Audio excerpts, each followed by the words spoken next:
As I've been doing often in this series, I just, at the outset here, I want to take a pause and give you just a moment with a bit of a preface.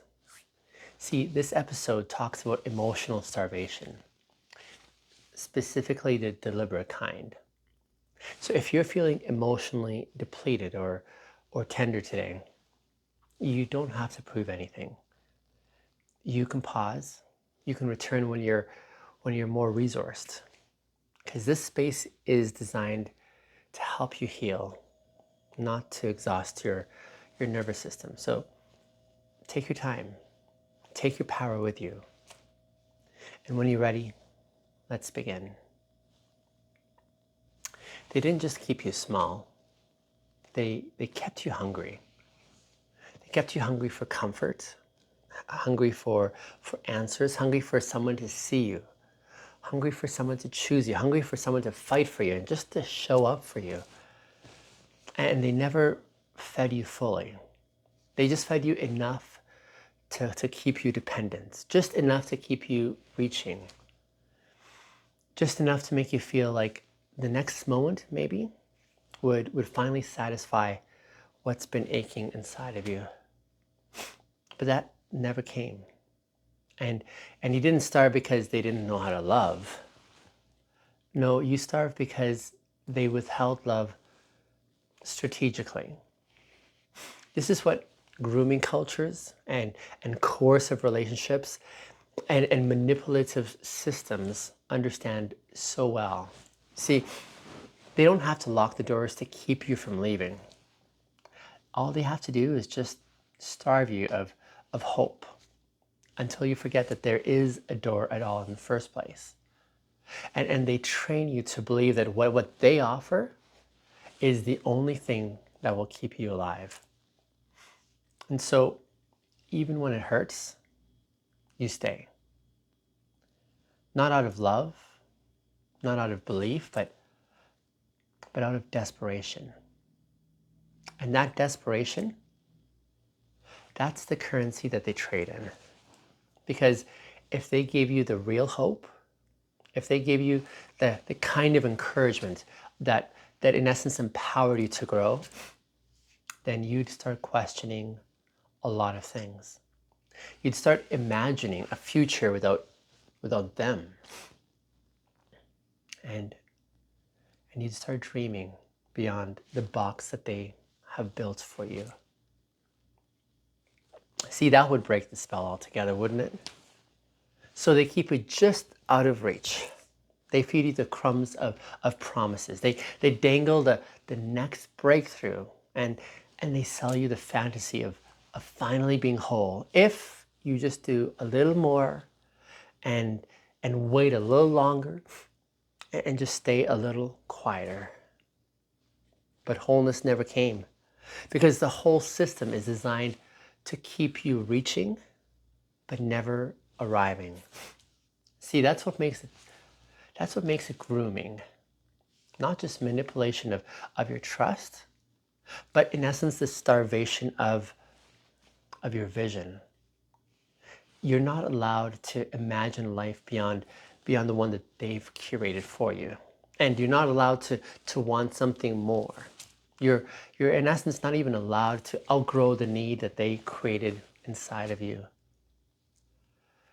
And if you do, well then they shame you for being ungrateful and they accuse you of abandoning the cause and then they gaslight you into believing that you're too impatient and you're too dramatic and you're too unstable. Because if you get full, well then you'll walk away. So they keep you hungry for care, hungry for validation, hungry for the version of yourself that they promised but never delivered. And the longer that you stay in this hunger, the more convinced you become that you're the problem. And so you start thinking, maybe I was expecting too much. Maybe I'm just too sensitive. Maybe this is just what growth feels like. And maybe it's me. But it's not you though. It's the design that you're in. They weren't just careless with your hope. They starved your hope on purpose. Because hope is powerful. Hope makes you move. Hope makes you leave.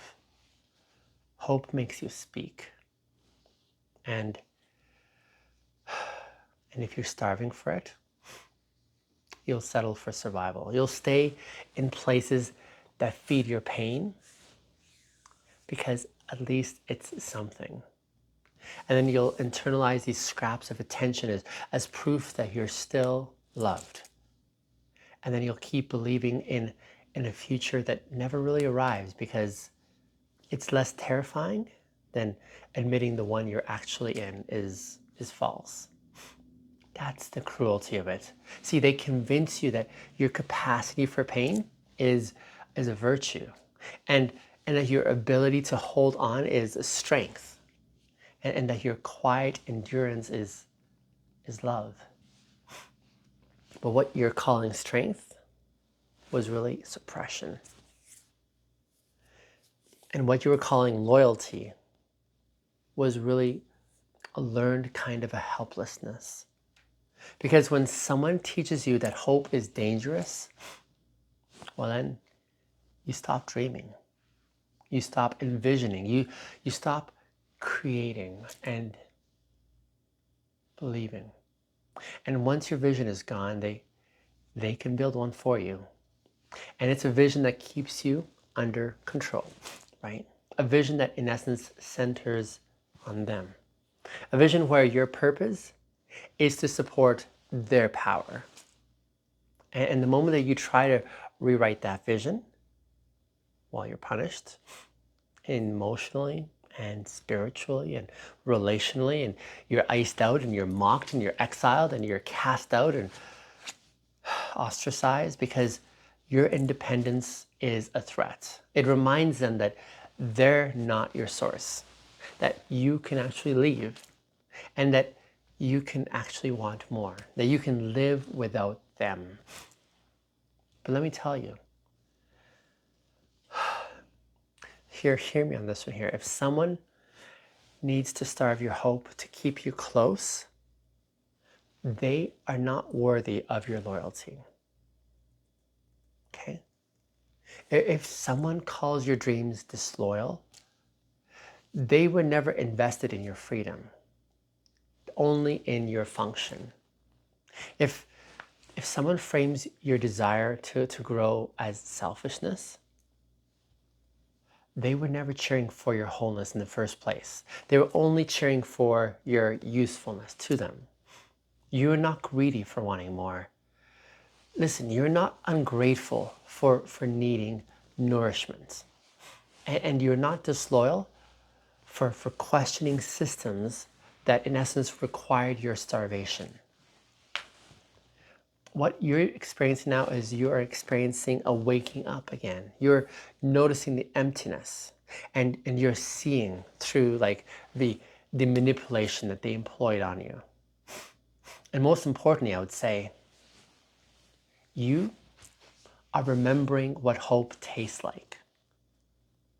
And you might be doing this for the first time in a really long time. You're starting to imagine this life where you don't have to beg for care, where you don't have to trade your silence for affection, where you don't have to live under someone else's ceiling just so that you can feel safe. That's a sacred thing, because that flicker of vision, that's the part of you that they're trying to extinguish. And it's still there. It's still whispering. It's still dreaming. It's still waiting for you to stop. For you to stop feeding your life with leftover scraps that someone offers. You don't need to justify why you're hungry.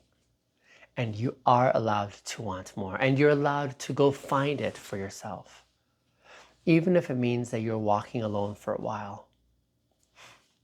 Even if it means that you're going to be misunderstood. Even if it means that you're letting go of systems that once felt a lot like home. You don't have to stay in these places that starve you just because you've been there for a long time. You don't have to apologize for ever reaching towards your abundance. And you don't have to explain why you can't keep shrinking. You don't need permission to grow. All you need is to trust the hunger. The hunger is not your flaw. It's your freedom that is calling. So feed your hunger. Feed it with truth. Feed your hunger with boundaries. Feed your hunger with stories of people who made it out. Feed your hunger with quiet mornings and hard conversations and art that reminds you of who you were before you were taught to forget. Feed it with friendships that don't require your performance. Feed your hunger with a language that gives shape to your ache and your pain. Feed it with being present in the moment, with tenderness and with clarity. And then watch what grows. Watch how your vision begins to return. Watch how your confidence begins to expand. Watch how your relationships change when you're no longer trying to prove that you're worthwhile, just so you can receive a little crumb of care. Watch how your life starts to feel like it belongs to you again. That's the future that they don't want you to see. That's the hope that they hoped you would never remember. That's the freedom that they could not control. And it can be yours now.